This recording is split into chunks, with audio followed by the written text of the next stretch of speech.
Ligan Fagla, bonjour. Bonjour Moundachira Kapo, bonjour à tous. Ce matin, on parle de la sinusite, oui, qui est une inflammation des muqueuses qui recouvre les cavités osseuses situées donc dans les os du visage.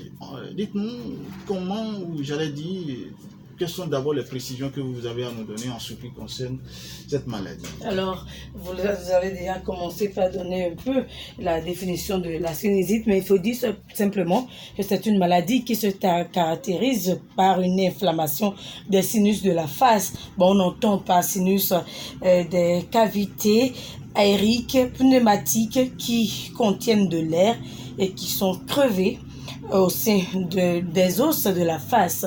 Donc, il faut noter que ces cavités sont tapissées par une muqueuse et c'est lorsqu'il y a une inflammation de ces muqueuses-là que l'on parle donc de la sinusite.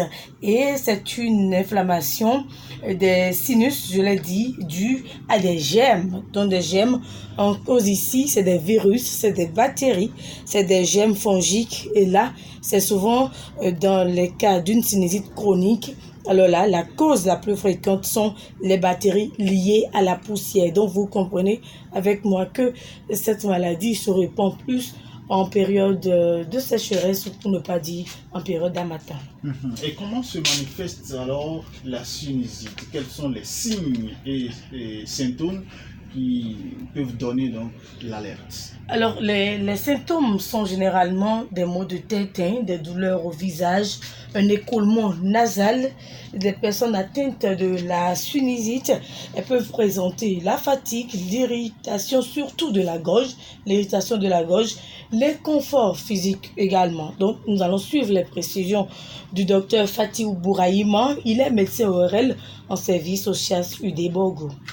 La sinusite manifeste le même symptôme par la douleur. C'est la douleur au niveau de la face. Quand on va prendre l'exemple des sinus maxillaires, ces sinus maxillaires qui sont situés en dessous des yeux, de l'orbite, on aura une douleur sous-orbitée. Quand c'est une sinusite au niveau des sinus frontaux, donc la douleur va se situer au niveau du front. Mais cette douleur peut être irradiée à toute la tête. En dehors de la douleur, nous avons un écoulement nasal qui est purulent, c'est comme du pu. Ça sent mauvais, c'est jaune, c'est verdâtre. Nous avons une obstruction nasale, le patient qui a un nez bouché. Et devant ces symptômes, la douleur surtout, le nez bouché, l'écoulement nasal qui n'est pas clair mais qui devient jaune, verdâtre, il sent mauvais, fétide, il faut penser à une sinusite.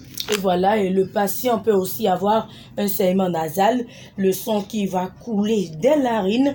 C'est un phénomène un peu rare, une simple rhinite ou encore appelée rhume qui est d'origine virale, peut donner un saignement lorsque ça se complique, bien entendu. D'accord. Dites-nous, est-ce que la maladie est-elle héréditaire ou comment? C'est là tout le problème, Moundachira Kapo. On ne dira pas que cette affection est héréditaire, mais il faut noter que la sinusite doit être différenciée de l'allergie ou bien de la rhinite allergique.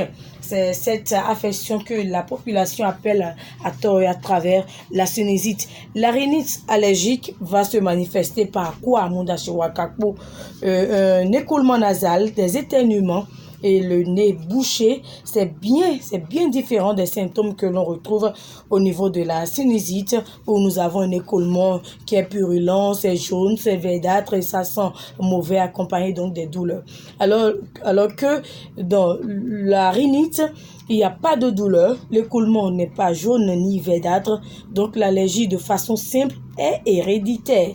Donc l'organisme est contre certains éléments donnés. Donc ça peut être l'environnement, le climat, certains aliments, surtout l'arachide, l'ananas, le soja. Donc ce sont ces éléments-là qui peuvent favoriser l'allergie et se transmet de génération en génération. Lorsque vous avez un rhume maltraité, ça se complique après, ça peut entraîner donc la sinusite. D'accord. Dites-nous, comment se fait alors le traitement de la sinusite une fois le diagnostic posé? L'allergie peut être traitée tôt il faut respecter les éléments d'allergènes, comme je l'ai dit, et se faire traiter tôt pour que la complication n'évolue pas vers la sinusite. Donc, la sinusite se guérit en 2 semaines. Je dis bien en 2 semaines, mais ce n'est pas moi qui le dis. Ce sont les propos du ORL, docteur Bouraïma Fatiou. Donc, après l'apparition de ces signes précités, donc de manière générale, la maladie ne nécessite aucun traitement au-delà du soulagement des symptômes, donc à l'aide des médicaments contre la douleur. Nous allons suivre les recommandations du docteur Fatiou Bouraïma. Le traitement de la sinusite est simple.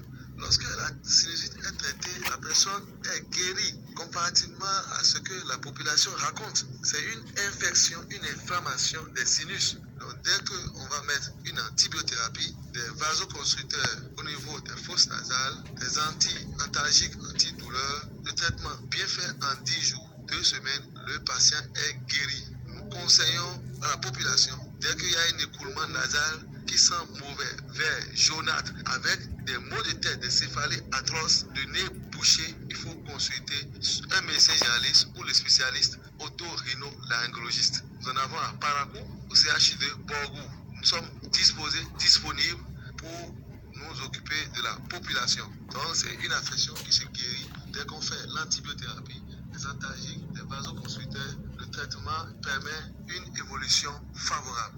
Voilà les recommandations du docteur Fatiou Bouraïma. Donc retenez que la sinusite peut être favorisée par une rhinite allergique qui n'est rien d'autre qu'un rhume négligé, maltraité. Donc un sujet qui est tout le temps enrhumé et qui ne se soigne pas. Donc ça va se compliquer, peut évoluer vers une sinusite. Bien, merci à vous, Daryl Medigan-Fagla, pour toutes ces précisions en ce qui concerne la maladie du jour. On a parlé de la sinusite. À mardi prochain. Sans transition maintenant, on fait place à la rubrique citoyenne de ce mardi avec Jacques Deby qui est déjà avec moi. Bonjour. Bonjour, Mondachou Akapo.